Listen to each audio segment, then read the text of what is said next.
কখনো বড় বটিতে বসে মাছ কাটছেন, আবার কখনো মাছের কাঁচা আঁশ বিভিন্ন দোকান থেকে সংগ্রহ করছেন। সংগৃহীত মাছের কাঁচা আঁশ বস্তায় ভরে হাটচাঁদনির ছাদে নিয়ে তা রোদে শুকোচ্ছেন। এরপর তা বস্তায় ভরে ওজন করে যশোর থেকে আসা মাছের আঁশ ব্যবসায়ীদের কাছে বিক্রিও করেছেন। ঝিনাইদহের কালীগঞ্জ উপজেলার পৌরবাজারের হাটচাঁদনির নিচে মাছ বাজারে ঢুকলেই দেখা মিলবে এ চিত্রের। মাছের ফেলে দেয়া এই আঁশ থেকে বাড়তি আয় করছেন আশরাফুল ইসলাম নামে এক মাছ ব্যবসায়ী। প্রতিদিন চলে তার এই কর্মযজ্ঞ। এভাবে আয় করে চেষ্টা করেছেন স্বাবলম্বী হওয়ার। স্থানীয়রা জানায়, আশরাফুল ইসলাম ২০ বছর ধরে মাছ ব্যবসার সঙ্গে জড়িত। পাশাপাশি ১০ টাকা কেজি মূল্যে মাছের কাটা এবং মাছের কাঁচা আঁশ সংগ্রহ করেন। দৈনন্দিন জীবনে মানুষের ফেলে দেয়া এই আবর্জনাই রোজগারের অংশ হয়েছে আশরাফুলের। প্রতিদিন বাজার থেকে ১০ থেকে ১৫ কেজি মাছের কাঁচা আঁশ সংগ্রহ করে থাকেন তিনি। এরপর তা রোদে শুকিয়ে শুকনো আঁশ হিসেবে বাজারে বিক্রি করেন।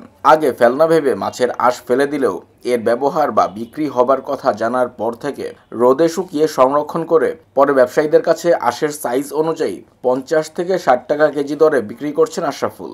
এসব আঁশ যাচ্ছে চীন, জাপান সহ উন্নত সব দেশে। আর তা দিয়ে মুরগির খাদ্য, ঔষধ শিল্প সহ নানা প্রসাধনী তৈরিতে ব্যবহৃত হচ্ছে। এ ব্যবসা নতুন কর্মসংস্থানের সুযোগ হতে পারে বলে মনে করছেন স্থানীয়রা। সকাল থেকে শুরু হয় মাছ কাটা। কালীগঞ্জ বাজারে ছোট বড় সব ধরনের মাছ বিক্রি হয়। সবাই এখান থেকে কেটে নিয়ে যায় আশরাফুল স্যারের কাছ থেকে। প্রতিদিন তার একটা বাড়তি একটা ইনকাম। খালি মাছ কাটে আর ওই আঁশটে নিজের রোদিনে শুকিয়ে আঁশটে বিক্রি করে। এই কাজের পরেই ও সব সময় থাকে আর কি। এখানে যত মানুষ আসে বাজার করতে আসে, তো এরা সবাই মাছ কাটে ওনার কাছ থেকে। তো উনি হচ্ছে এই কাজ করে একটা বাড়তি ইনকাম করে, এবং এর যে স্টেটা আছে এটা তিনি রোদে শুকায়ে এর একটা বাড়তি ইনকাম হয়। প্রতিদিন কাজের পাশাপাশি এই আঁশ সংগ্রহ করে রোদে শুকিয়ে ৭০ থেকে ৮০ কেজি বানিয়ে ব্যবসায়ীদের কাছে বিক্রি করছেন বলে জানান এই মাছ ব্যবসায়ী। ৫০ থেকে ৬০ টাকা আমাদের কেজি বর্তমান যেটা আর কি চলছে, এটা বিক্রি করে মাসে দেখা যায় ৭০ থেকে ৮০ কেজি আসতে হয়। তো এইটা দিয়ে প্রথমে একটা ক্রিম ওঠে, ৮০ থেকে একটা ক্রিম ওঠে।